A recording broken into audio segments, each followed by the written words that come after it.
Hi, this is Joe Clark, composer of the C.O.W.L Sessions, and you are listening to the Geekcast Radio Network.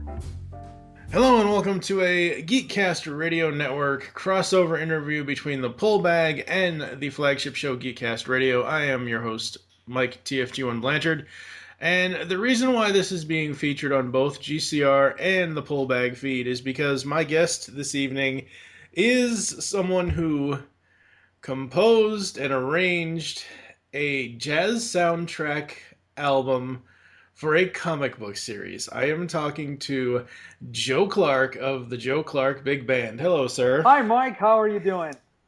I am doing well. How are you, sir? Oh, I'm doing real well. Thank you.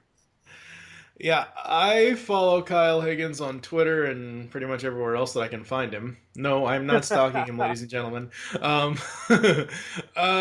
And I've been reading his series over at Image Comics entitled C.O.W.L, Chicago Organized Workers League.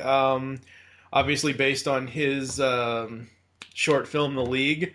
And he announced that the comic was going to get a jazz soundtrack album that at Joe Clark Chicago was going to be doing the music on this.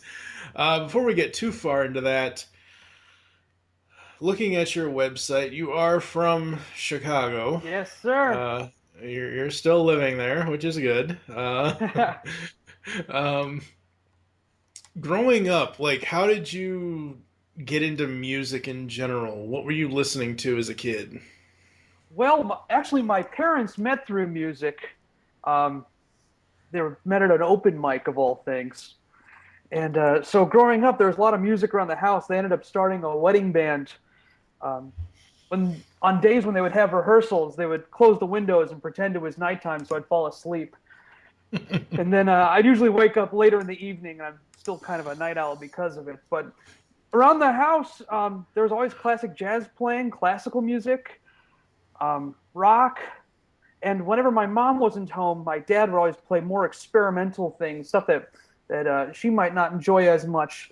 Everything from Bulgarian folk singing to fusion from the 70s, more noise-based rock, Captain Beefheart, that kind of thing. So it was kind of a smorgasbord growing up of music. Awesome. You said Bulgarian folk singing. All I can think of is Disney Channel's Phineas and Ferb. Oh, more Bulgarian folk singing. Oh, no, less. Less Bulgarian folk singing. All right. What led you from listening to all this music as a kid and teenager and, on into adulthood to want to go to school to become a composer, a creator of music? The path to writing songs actually came. My dad found a freeware program where you could write little tunes in there, and so I just played with it and kept playing with it and kept playing with it, and eventually I had a bunch of stuff that I had written. And thankfully, one of my teachers in elementary school caught on that I was doing this, and she would take the pieces I wrote and project them onto a screen during the choir concerts, to sort of something to cover the transition between groups. But I never really thought it was something you could get into. That was kind of a mystery to me. I knew, I'd seen Amadeus and sort of figured that you had to have it or you didn't. And so I really worked on playing trumpet, and I really doubled down on getting my trumpet chops together. And one day in high school, there's a fantastic jazz trumpeter in Chicago named Orbert Davis, and he was running a band of high school kids from the south suburbs, and so I sort of asked him, like, well, I kind of want to get into music, but I only think I can teach because I'm not good at, like, I'm not just a wunderkind at this. And he says, well, why can't you just do it? You should do it if you want to do it. And so I went for it. I went to DePaul University and studied classical composition and jazz trumpet, and got a master's degree in jazz comp, and I've been playing and teaching ever since. What is your favorite part about sitting down and coming up with a new jazz tune for your own purposes, whether it's a new album, whether it's a new collaboration with somebody? What's your favorite aspect of the creative process of coming up with a new tune? Oh man, that's a really good question. I think the best part is when it's working. Anything that is moving forward is a good feeling. Um, Sometimes the tunes just show up. Like for example, Gray Raven on the Hmm. new album. It was the kind of thing where Kyle said we should come up with a theme for Gray Raven, and I sat down and played the first thing, sent it to him. He's like, "That's it, we're done." But it's not always like that. And there's been a couple times that I wrote a tune for an album that's coming out by Mark Hebert, the Barry saxophone player on the album, and it's only like a 2 minute long melody, but it took me about 2 months to finish it because it just wasn't quite right. So I guess to answer the question, the best part is when things start flowing, when you hit that state of flow, and it's very natural. Absolutely. Looking at your website here, which will be linked in the interview post on geekcastradio.com, your music has been performed by a bunch of people, including Yo-Yo Ma. What was that experience like? That was really wild. Um, Actually, Yo-Yo Ma's played a couple things that I've written through the Chicago Symphony Orchestra's uh, institute uh, that is sort of an outreach program for children. So we did a flash mob once at the Thompson Federal Center. I worked with another composer arranger named Cliff Colnott, and we did an arrangement of America the Beautiful. But then Yo-Yo Ma's played a couple other things there. Um, it's been great. He's always such a busy guy. There's not a lot of FaceTime. But Right. one of the best experiences was we do this children's program called Once Upon a Symphony. In fact, we're about to start another round, not with Yo-Yo Ma, but another Mm. show just this week. And the theme was The Ugly Duckling. And I knew that Yo-Yo Ma would be playing, and one of the pieces they wanted to do was The Swan by Camille Saint-Saëns from the Carnival of the Animals, which is this gorgeous cello solo, just absolutely beautiful.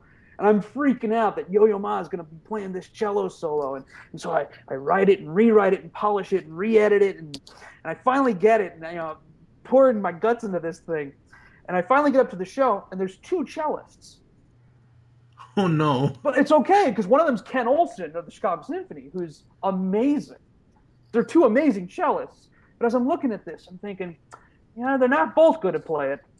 And so when it comes time for the show, Ken is the one who takes the solo part, which is cool.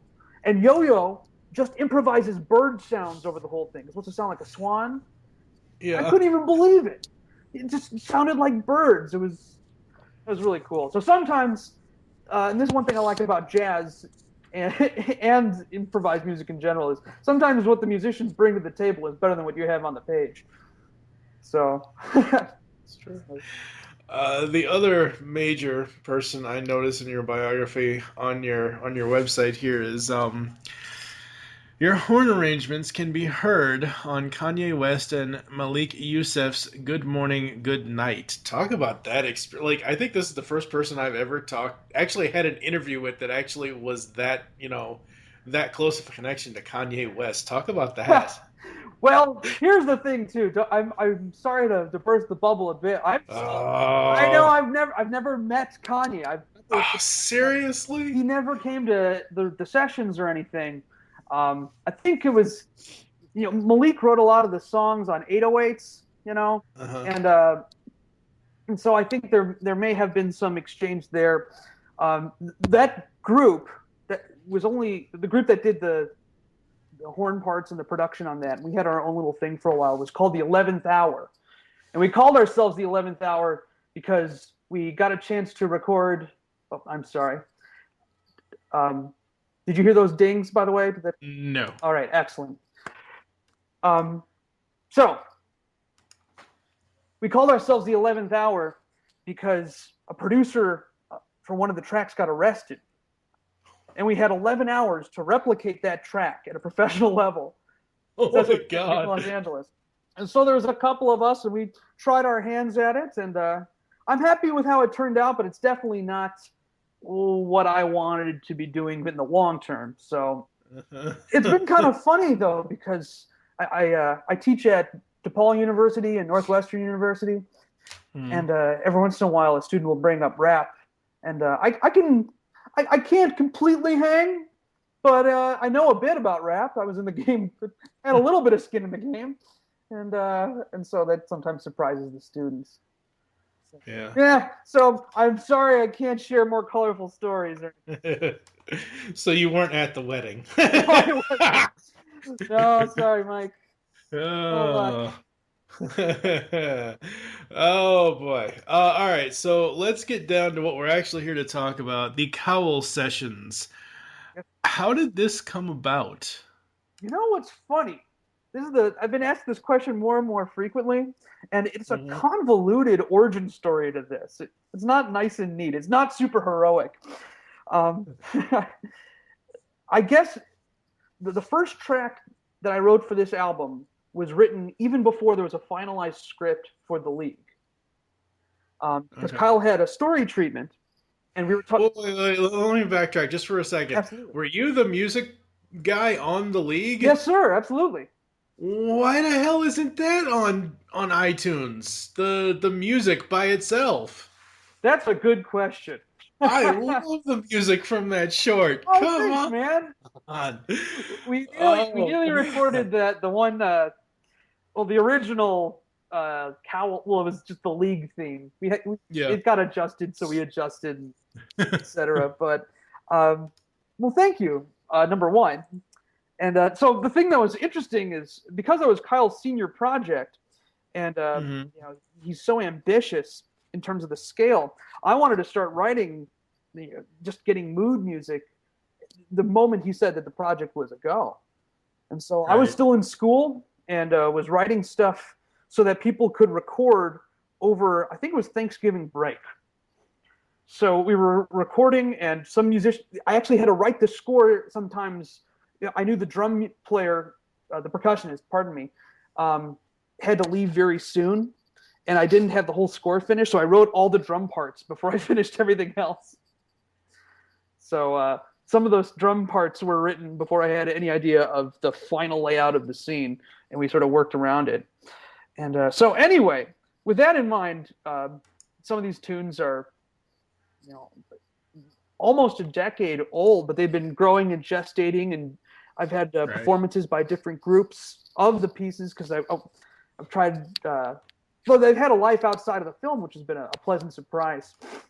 And so Kyle and I worked together on some things, and Kyle's the kind of guy who, for example, he'll call me up. He called me up a few years back and said, "I want the Go-Go Power Rangers thing as my cell phone ring. Can you make that for me? Can you get that?" I'll go to the computer and work out the music. But anyway, when C.O.W.L first came out, he said, I'm going to make a trailer. And I think it would be cool if we had a new track released every issue for the first 5. And it was just an unfeasible timeline thing to work out at that time. But I did write music for the trailer. And that's where the original Grey Raven theme can be heard. From the Grey Raven is a character in the book, podcast listeners. Right. And from there, I thought we were done. But then in June or July, I get an email that says, "Hey, how long does it take to write and record a jazz album and get it released?" And I said, "We don't have enough time, so let's do it." And and so from there, Kyle was working his way through the first 5 books, and I was working my way through the album, and every once in a while we'd touch base. And Kyle's mentioned a few times that he spent so much time in the world of C.O.W.L that it's mutated a little bit, and he and Alec have had to say, "Oh, wait a second, is that character still doing this or not?" And so that was kind of interesting, seeing that development as we're writing. We're both writing our I'm writing the album and he's writing the book. Right. So that's been really fulfilling. And so then, I booked a session in August, and it was out by October. Art. Yeah, it came out the week that the I think you guys really did plan this Oh, we because absolutely did. it came out like the yeah, no, it did. It came out the week that the Volume 1 trade collection came out. That was by design. In fact, I think that was what Kyle said. If we can't do one for each issue, we'll have to do it when all five are first published for the first. Oh man, I've listened to the 9 tracks. I've reviewed it on geekcastradio.com in written form. Yeah, thanks. It's amazing. Oh, I'm glad you dig It's it. it's awesome. Just, throw it on in the background. I just cracked open the trade to read it again while listening to the album because we this week, this past Wednesday, because this will be going up on Friday. This past Wednesday, I just released my review podcast for the pullbag for C.O.W.L Volume 1. So it's kind of, again, another big plan. We already reviewed the comics, so let's go ahead and, talk to Joe and talk about the C.O.W.L sessions. But reading it while listening to the music really adds a hell of a lot more. This could almost be a TV series. Ha! It really could, like you guys could do like a YouTube series or something. You don't even have to go to the regular networks. But I mean, I know that would take up a lot of time and a lot of production and everything else, but Well, I'm going to refrain from commenting. right, obviously it's Kyle's work. I would have loved to have had him here tonight, but that could not be helped. But it's one of those things where as I was listening to the tracks and as I was reading the book, I'm like, wow, this stuff really matches up. Like, oh, forgive me, I just reviewed it and you'd think I'd remember it. Oh, that's all right. When they're I think it's in issue 2 when Eclipse and Grant are chasing down. Yeah, it's in issue 2. It's when Grant gets shot. Yes. When they're chasing down the guy, Sparks immediately came to mind. It's like that's good chase music right there. And then when John Pierce is doing his investigation, obviously, track 3 investigations, comes into play. And I thought that was really well done. I really do hope you guys do another one after the next arc, however long the next arc is going to be. Well, thanks. I think we kept joking about when we were coming up with the title. I kept saying, well, let's just call it C.O.W.L Sessions Volume 1 of 20, and, or Volume 1, And so, yeah, man, if Kyle's up for it, I think I'd be up for it. And if Sparks and Shadows, our label, is interested in it, I think I can definitely speak for myself and say I would love to keep doing this. Absolutely. I like the idea of releasing in my own music. There's something when I put out my first album, Lush, it's for a big band, and we did traditional media in terms of releasing CDs, and we worked with a lot of really talented, awesome old jazz media guys, and that was a great experience. But at the same time, I would be talking to Kyle, and he's putting out a new book every month. And it's just a different kind of culture. You talk. Oh, absolutely, yeah. When you put out the first album, for example, I know you and I were talking previously, and I had to stop and think about what year it actually came out because we spent so much time with the pre-release and all the planning, and you have to mail out the physical copies. So it's a different kind of pace of things. So man, there was something really fun about working on the comic book turnaround schedule. There's an energy to it and an urgency, which is it reminds me of working in live theater sometimes, where you just have to make a decision. Yeah, there we go. Absolutely, because I mean, it depends on the series, it depends on the publisher, but sometimes you go month to month work. I've heard interviews with writers and artists on comics that sometimes they go month to month writing story arcs. Sometimes they go sit and write and do all the work for 2 or 3 or 4 issues that are coming once a month down the line. So it just really depends. But oh yeah, totally. I mean, honestly, like after I would kill, not literally, but I would kill for a soundtrack after each arc of like seriously, Cowl is probably one of my favorite non-superhero, non-friend because technically it's okay. It Semi non superhero. when I say non-superhero, I mean it's not DC's, it's not Marvel's, it's not, you know what I mean? It's Sure, it's not the. when I think of a superhero comic, I think of Batman, Superman, Wonder Woman, Green Lantern. There are superheroes in it, but it's not that kind of narrative for sure. Right, exactly. I mean, this to me is a period piece comic that is about a superhero labor union in 60s Chicago, and that's unlike anything any publisher is doing right now. Absolutely. And so when I say, it's not a superhero comic, I mean, it's not with DC or Marvel. It's not a franchise comic like, He-Man Masters Universe licenses out to DC or, Transformers licenses out to IDW. It's a creator-owned comic, and man, like, I know this would kill Kyle, but I wish Cal was a weekly series. I really do. I know that would kill him, but it is just that damn good. Having music to go along with it.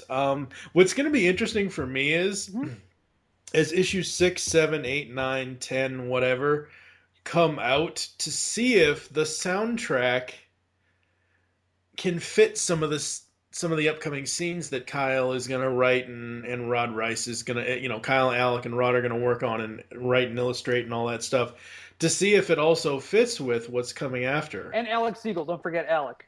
Yeah, I did. Oh, yeah, I'm sorry. Yeah, I said Kyle, Alec, and Rod. Forgive me. You can edit that out. But because it really is going to be interesting because I know you. As you already said, he specifically asked you to write this based around the first arc, which is Principles of Power. And it's going to be interesting if, heaven forbid, you don't get to do another one, if this music can fit in any other arc after this one. Yeah, that's almost I don't want to say a Rorschach test, but see how our minds process the two. That's actually been part of the joy of it. Is it's not a temporal one-to-one kind of thing where there's a matching up per scene. I know I had a couple people asking me, like, is there going to be a sign when I should start playing it? But one of the inspirations to me was this 1957 Mancini album, the music of Peter Gunn. And most people know the theme, the dong dong dong dong dong dong dong dong dong dong, that part. But the whole album after that, after the main theme, is a bunch of stuff that just sort of sets the mood. Stuff that wasn't always performed in its entirety on the series, and in some cases, and this is what really intrigued me, was never played on the series at all and wasn't even written for that. It was just, it was just Mancini's idea of like the mood of the scene and the mood of the story. And to me, I like thinking musically in general, but that just suggested such a big world. There's soundtracks for scenes and stories that aren't even there yet, And so, I don't know. It's going to be interesting. The other thing that's going to be interesting is Book 6 is being done in the style of an old Silver Age book, and is going to be a standalone. So, makes me want to pull out some of the soundtrack from the original League, some of the trombone stuff we did with the nasally newsreel quality. Oh my God! you have to find a way to get that on. There's got to be a way you guys can submit that to iTunes. Just put it. It already exists, correct? I think I'd have to go digging through the archives, or maybe Kyle is such an organized guy. He probably is two clicks away from finding it. But I mean, seriously, like I would buy that in a heartbeat. I was actually sitting here at my computer waiting. On the 27th going into I was sitting here at 11:45 just waiting for midnight to click over here in the Eastern time zone, just waiting so I could just hit that buy button. Thanks, man. It you know how to make a guy feel good. That sounds so wrong. You know, come on. I know what you mean. But yeah. But no, I mean, it's, people need to take more notice of this series and of this album. I mean, I think I've seen several other people review it online. I don't remember where exactly, but just do a search for the Cowl sessions, and I'm sure, um, you know, reviews will pop up. There's more that are coming too. That's one of the nice things about doing a digital only release. Mhm. We can roll it out a little bit. It feels real nice. Absolutely. Um, will the Now, I know the artwork for this one is very Blaze heavy since he is on the cover. That is true. um, and I do think that the opening track, which is entitled Blaze, I do think that fits the very first battle scene in issue 1 of the series. So, I mean, it does work where you can put this on and listen to it track 1 to track 9, and at least through the first 2 or 3 issues you'll be set for music. Then you put it on loop and you'll be set for the last two. Yeah, that's It's true. like Dark That's Side true. of the Rainbow. You ever done that Yeah. one? Yeah. Just Yeah. leave it on loop. So, what came first, the instrumental version of Chicago or the sung version with Rhea Yarbrough? You know, when when we first talked about doing an arrangement of Chicago, which honestly I've wanted to work with it. I just found out it was in the public domain, so that was Uh-huh. really nice to find that out. Um, Kyle and I both were like, "Oh, this would make a really cool vocal thing," and we loved it, Rhea on it, but we weren't sure if it was going to work out schedule wise. She's in high demand, and so the challenge was to write an arrangement that worked both as an instrumental and as a vocal. And we Hmm. didn't know until about a week before the recording session.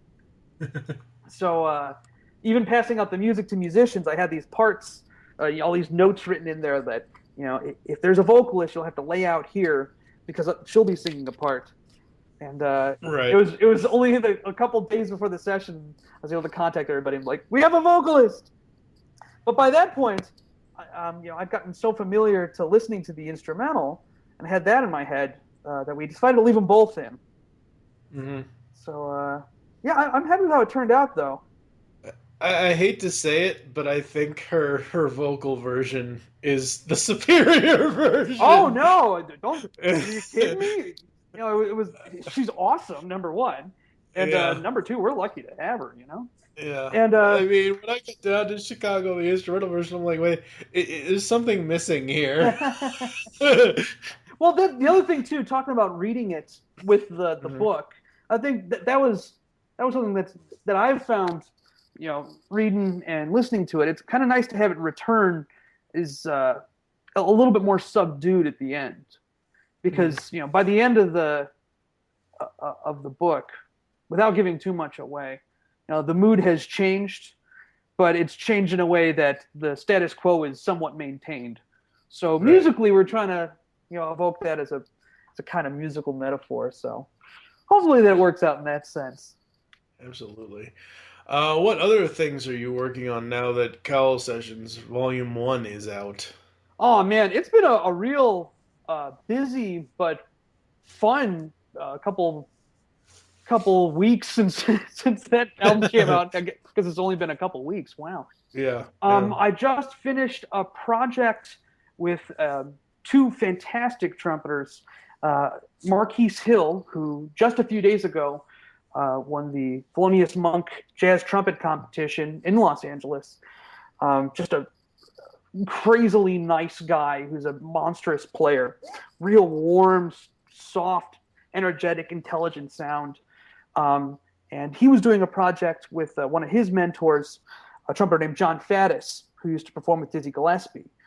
Hmm. This beast. So we just did a big show together, and I'm finishing up a series of arrangements for the Chicago Symphony Orchestra's children's series. We're getting that started this week, but I'll be finished hopefully soon. And the Chicago Sinfonietta, another orchestra in the area. And yeah, I've got some of my own projects I'm working on, something also Chicago themed. So I think there's a little bit more to pull from there, but that should be coming together soon. Yeah. Very awesome. Very awesome. All right. I think that's going to do it, really. Absolutely. C.O.W.L Sessions. It's amazing, people. Go listen to it. Go get the first trade of the series. You're going to love it. Where can the people interact with you online, sir? I am at Twitter at Joe Clark Chicago. And you can follow me on Facebook, also Joe Clark Chicago, and joeclarkbigband.com. Awesome, awesome. Well, that's going to do it for us here on Geekcast Radio and Inside the Pull Bag. Coming up next week, we're going to be talking about another Image series. It would be interesting to see if jazz music could fit to this series. I don't think it will, but next week, ladies and gentlemen, you're going to have to listen to this episode of the podcast in a closet away from everybody, because we are talking about Image Comics series by Matt Fraction entitled Sex Criminals. So we'll be talking about that next week. Huge thanks to Joe Clark. It's been amazing, dude, talking to you. Oh, thanks, Mike. This was great. I appreciate it. All right, we will catch you next time.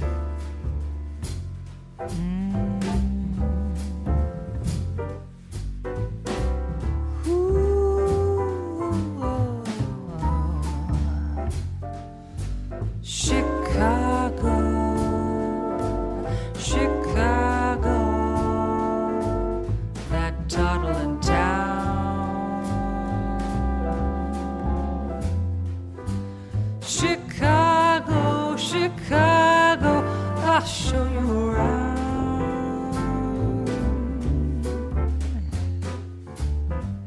Bet your bottom dollar you'll lose the blues in Chicago. It's the town the Chicago Six just couldn't shut down.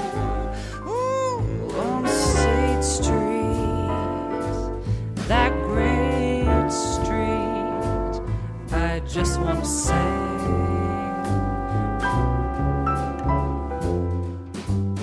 they do things they don't do on Broadway. You'll have the time of your life. I just saw Manny dance with his wife in Chicago.